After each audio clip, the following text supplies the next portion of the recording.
بقلعة مجونة الموعد يتجدد في إطار المعرض الدولي للورد العطري في نسخته 59. شعار هذه السنة الورد العطري من أجل سلسلة مقاومة وناجعة بيئيا. وتسلط هذه التظاهرة الضوء على سلاسل إنتاج الورد العطري الذي يعتبر رافعة لتنمية المنطقة. أيمن سلاوي ومحمد الرشيد. هي حقول البهجة معلنة عن أجراس الغبطة والورد الذي يضوع بعطره. حان موسم قطافه في موعد متميز يشعر حياله منتجو المحاصيل بكامل تشبثهم بهذه الزهرة الدمشقية وسلاسل إنتاج الورد العطري الذي يعكس الحنين إلى هذه الأرض. هنا بقلعة مجونة حيث تنتشر الضيعات الفلاحية لزراعة الورد العطري وتساهم في خلق مناصب شغل في إقليم تنغير. وردة تزهر في الواحة. وهذا الموسم فرحانين به وكنتسناو ليه، وزعما الورد بزاف تيدار فيه بزاف الحوايج. المهم كيدخلوا من هنا وكيعبروا كينقيو وعاد يمشي سميتو يتقطر، هي هذيك كيتخرج فيه الزيت وكتخرج فيه لاكريم وكيخرج فيه موارد بزاف الحوايج.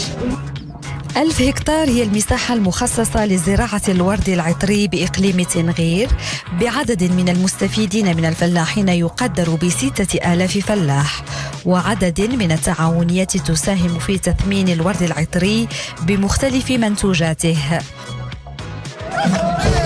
مدينة قلعة مجونة تحتفي بالورود والحياة خلال موسمها السنوي من خلال المعرض الدولي للورد العطري الذي يساهم بشكل كبير في التنمية الفلاحية والاقتصادية بالمنطقة.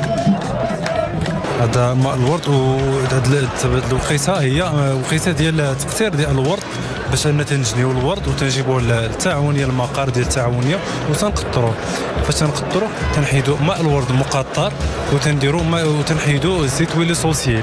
بالنسبه لهذه السنه الحمد لله كما تتعرفوا راه انتاج وتطوير ديال القطاع راه ملحوظ على مستوى سواء التوسع في الضيعات والاستغلاليات العصريه على مستوى الاراضي السلاليه اللي كتدعمها وزاره الفلاحه في اطار الجيل الاخضر. استراتيجية الجيل الأخضر أسهمت بشكل كبير في سلاسل الورد وتنميتها من خلال عدد من المشاريع المهمة التي تثمن الفلاحة التضامنية وتواجه الإكراهات كالإجهاد المائي والتغيرات المناخية.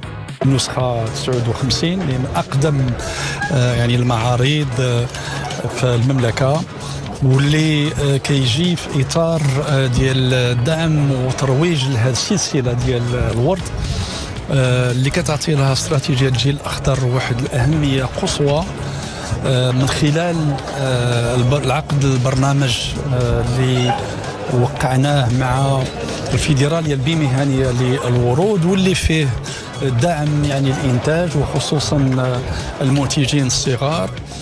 الورد العطري يعد قاطرة لتنمية المنطقة، والدورة 59 من المعرض الدولي للورد العطري تضم أزيد من 100 رواق ومجموعة من العارضين، وتركز على أهمية التأقلم مع التغيرات المناخية والوصول إلى أنظمة عصرية للري في ظل الإجهاد المائي.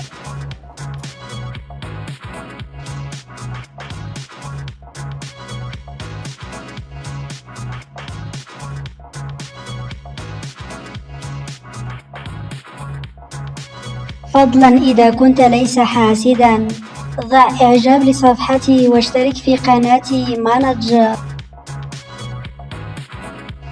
فضلا إذا كنت ليس حاسدا ضع إعجاب لصفحتي واشترك في قناتي مانج.